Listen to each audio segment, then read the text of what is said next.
It's the time of year for cleaning and decluttering, but before you throw things away, you might want to ask, is this trash? Is this treasure? Well, Antiques Appraiser Dr. Lori is back in studio again to take a look at an assortment of possible treasures, which I'm seeing a theme, kind of like kids maybe, games, play, robots. right? You know, we like to play. I like that, right? I like that. Yeah. And the thing that obviously catches our eye here, which this gentleman that brought this in is behind the camera, none only, our wonderful Preston. So Preston is on pins and needles here.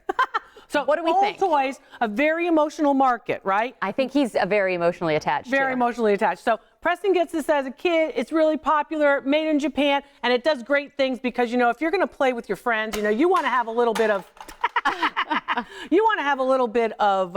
he may or may not have been weaponry. doing that in our studio, too. Oh, come on. I didn't hit a camera. Anyway, so this particular piece, you want to look at the materials. The materials are very important. So these start out in the 1950s, of course, with lithographed tin, and then they evolve into more inexpensive plastics. Okay. Right? So the materials are going to be where you're going to have most of the value, right? It's not about age. It's basically about who has enough money now that they've grown up to get that toy that they had as a kid, right? Because their brother threw it in the creek or something. Value on this piece about $150, and it dates to about the mid-1970s. I'm going to move this way. I was going to say, Preston, Fabulous. Is that, he's thumbs up in a little bit. Okay, it's still fun, and you know, my family used to do it. Sentimental value really is very important, and that's how sometimes the markets will work. If we know this is in vogue now, if we know that we can get somebody who has sentimental value to a particular object, we can increase the price. Increase the price. Okay, speaking of increasing the price, this is a nice checkerboard here, and then inside this particular checkerboard, I'm going to ask somebody to take that for me. Thank you. We have actually what is called the Fantasy of Crystal chess set. So I'll hold one up for you here. And you can see, of course, the crystals. And you can see with things like, you know, Game of Thrones and, of course, the dragons and all that. Dungeons and Dragons and such. This is very, very popular now, and you can see the crystals, too, right at the top of these particular objects. So here's what they are. This is made by the Danbury Mint, and you've heard about all these different mints, you know, the Franklin Mint and the Danbury Mint and this kind of thing. And they make, of course, these pieces that you can add to the collectibles and such. So every time you buy one of those, once it gets to your door, it decreases in value about 50%. Oh, ouch. Yeah. Ouch, So, Dr. Lori. I mean, the quality is there, but what happens is longevity isn't and history isn't. Anytime we see an object that's of particular value, you want to think about how we identify the value by its historical impact. This one's from the Danbury Mint. It is a very nice set. And then, of course, you know, you've got the full set. You've got the case and you've got the nice top that goes on. You can all right here, great playing set. They probably paid about $250 for it. It's probably worth about $100. Oh. Okay. But again, you're enjoying the playing of it. So there's that.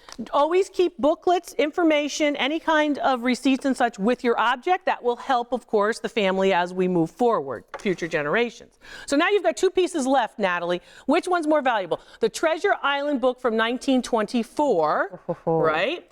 Or you have actually the Wilma Flintstone ashtray. Because everybody in Bedrock was smoking. You know, I've heard things. So What were they smoking in Bedrock, right? I'm torn because I kind of want to go to the book, but I know there are a lot of books out there. I want to go here. Maybe that would be better with like more pieces in it. Start with the book? I see positives and negatives. Okay, so help me out. Let's start with the book. Look at the book, pick it up, and let's see what you've got in terms of condition. Open up the book in the middle, right in the middle. Put your nose down in there and take a smell. What does it smell like? Smells like an old book. If you can smell it, you can't sell it. So remember, right, odors in book are not good. The other things you're seeing here, elements like this. This is actually mold, right? I don't know if you can see it from the top. Is that a good thing? It's not a good thing. It's not good in your bathroom. It's not good on a book. I was going to say, when is mold ever good? But And that, of course, means that you don't have enough air space on your bookshelf, which is why we tell you to lay books flat this way. No kidding. As opposed to upright like a soldier. So you'd want to have a little bit more airspace, so of course that mold can't grow. Now we needed to know this in 1950. Yeah, missed that memo. For this particular book, right? You missed that memo. So this particular book is in what we would consider fair condition. Like you're in excellent condition, I'm in fair condition. Stop. So you're thinking about condition, right? So there's that. The smell is always going to be a problem. With books, you want a nice strong spine, and a decorated cover will always increase value. This book's worth about $55. Okay. Wilma Flintstone. And if you can smell it, don't sell it. I love that one. Yeah. This one is Wilma Flintstone, a Hanna-Barbera collectible from, of course, the Flintstones and Bedrock. And you can see, of course, Wilma's here impressed onto this piece of inexpensive earthenware ceramic. So if you drop it, it's going to crack into a million pieces. Yeah. Don't let me hold it. No, I won't let you hold it. But again, an ashtray, people would have these collectible ashtrays. This one, of course, has all of its markings on the back, where it was made, who made it, all of this. And that's a good thing. Markings are good, right? It's helpful to you because if you want to do a little research, you may.